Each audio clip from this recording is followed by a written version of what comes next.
Apocalypse, chapitre 21. Puis je vis un nouveau ciel et une nouvelle terre, car le premier ciel et la première terre avaient disparu, et la mer n'était plus. Et je vis descendre du ciel, d'auprès de Dieu, la ville sainte, la nouvelle Jérusalem, préparée comme une épouse qui s'est parée pour son époux. Et j'entendis du trône une forte voix qui disait, « Voici le tabernacle de Dieu avec les hommes. Il habitera avec eux, et ils seront son peuple, et Dieu lui-même sera avec eux. Il essuiera toute larme de leurs yeux, et la mort ne sera plus, et il n'y aura plus ni deuil, ni cri, ni douleur, car les premières choses ont disparu. Et celui qui était assis sur le trône dit, Voici, je fais toutes choses nouvelles. Et il dit, Écris, car ces paroles sont certaines et véritables. Et il me dit, C'est fait. Je suis l'alpha et l'oméga, le commencement et la fin. À celui qui a soif je donnerai de la source de l'eau de la vie, gratuitement. Celui qui vaincra héritera ces choses, je serai son Dieu, et il sera mon fils. Mais pour les lâches, les incrédules, les abominables, les meurtriers, les impudiques, les enchanteurs, les idolâtres, et tous les menteurs, leur part sera dans l'étang ardent de feu et de soufre, ce qui est la seconde mort. Puis un des 7 anges qui tenaient les 7 coupes remplies des 7 derniers fléaux vint, et il m'adressa la parole, en disant, Viens, je te montrerai l'épouse, la femme de l'agneau. Et il me transporta en esprit sur une grande et haute montagne. Et il me montra la ville sainte, Jérusalem, qui descendait du ciel d'auprès de Dieu, ayant la gloire de Dieu. Son éclat était semblable à celui d'une pierre très précieuse, d'une pierre de jaspe transparente comme du cristal.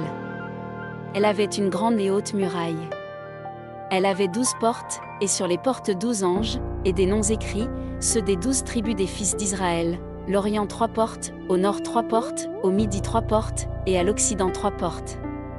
La muraille de la ville avait 12 fondements, et sur eux les 12 noms des 12 apôtres de l'agneau.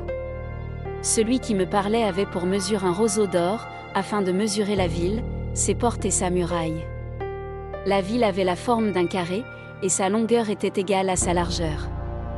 Il mesura la ville avec le roseau, et trouva 12 000 stades, la longueur, la largeur et la hauteur en étaient égales.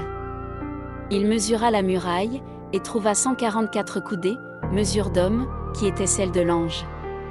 La muraille était construite en jaspe, et la ville était d'or pur, semblable à du verre pur.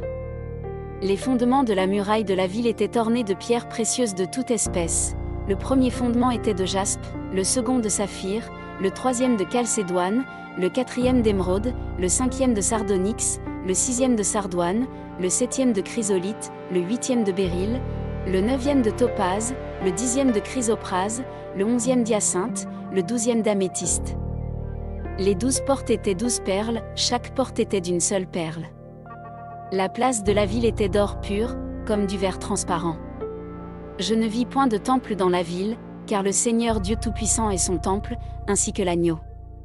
La ville n'a besoin ni du soleil ni de la lune pour l'éclairer, car la gloire de Dieu l'éclaire, et l'agneau est son flambeau. Les nations marcheront à sa lumière, et les rois de la terre y apporteront leur gloire. Ses portes ne se fermeront point le jour, car là il n'y aura point de nuit. On y apportera la gloire et l'honneur des nations. Il n'entrera chez elles rien de souillé, ni personne qui se livre à l'abomination et au mensonge, il n'entrera que ceux qui sont écrits dans le livre de vie de l'agneau.